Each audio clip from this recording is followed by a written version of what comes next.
So what happens when the very person who spent half a century building our future suddenly turns around and starts warning us about it?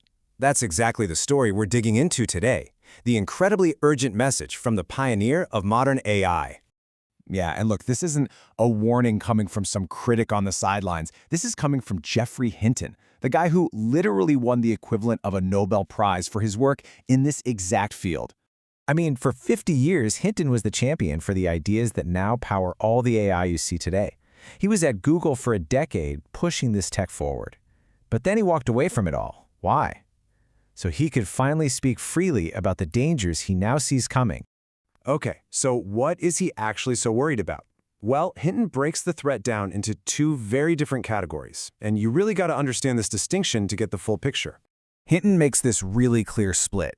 On one side, you've got the immediate dangers, bad actors, humans using AI for evil stuff. These are the short-term risks that are already happening. But on the other side, that's the one that keeps him up at night, the long-term, existential threat of AI itself becoming smarter than us and taking over.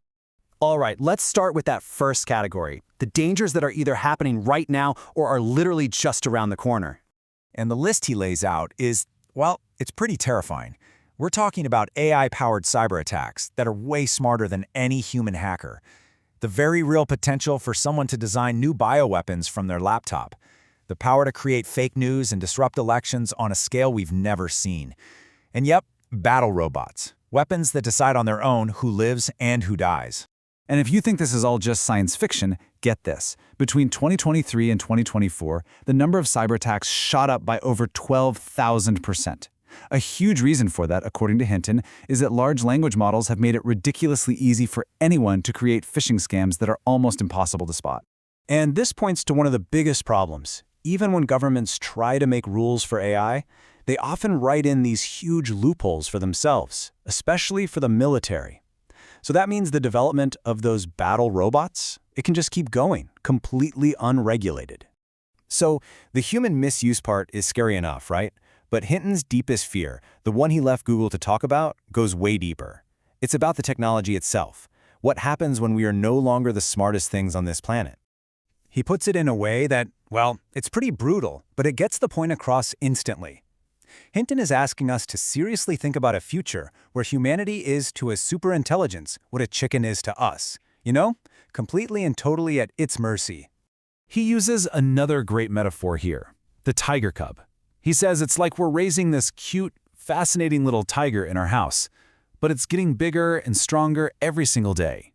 The problem is, we have absolutely no idea how to guarantee that when it's a full-grown tiger, it won't decide to turn on us. So why is he so sure they'll get smarter than us? Well, it comes down to what he calls digital superiority. See, our brains are analog and fragile, but in AI, it can be copied a million times over, perfectly. Each one of those copies can go off and learn something totally different, and then they can merge all that knowledge together in an instant. It's a learning advantage we can't compete with. Okay, so let's bring this down to earth. What does all of this actually mean for our lives, for our society? Because this isn't just some abstract problem. Hinton says it's going to hit every single one of us directly. When someone asked him for career advice in this new world, Hinton's answer was blunt and honestly kind of shocking. He said, train to be a plumber. It sounds like a punchline, but he is dead serious.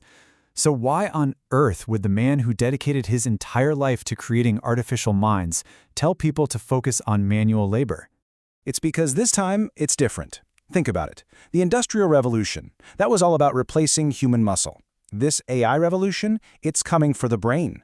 All those mundane intellectual jobs, paralegals, personal assistants, customer service agents, they're on the chopping block in a way that's never happened before. And Hinton predicts the societal fallout from that is going to be immense. We're not just talking about mass unemployment. We're talking about a massive spike in inequality. The people who own the AI get unbelievably rich, and almost everyone else gets left behind. And maybe worst of all, a crisis of meaning, as millions of people lose that sense of purpose their jobs gave them. So, with all these risks on the table, from battle robots to mass unemployment, what does Hinton actually think we should do about it all? First off, he's a realist. He knows we can't just hit the pause button. The competition between companies like Google and OpenAI, not to mention between countries like the US and China, means this race is only going to get faster. And that leads to his plea, which is, honestly, it's one of extreme urgency. He believes governments have to step in now and force these giant companies to pour a huge chunk of their resources into safety research, not as some afterthought, but as the absolute #1 priority, before it's too late. Which leaves all of us with the one massive question at the very heart of Hinton's warning. We are actively building something that will be smarter than its creators. The only question left is whether we can figure out how to control something that will soon be smarter than we can even comprehend. And the clock is ticking.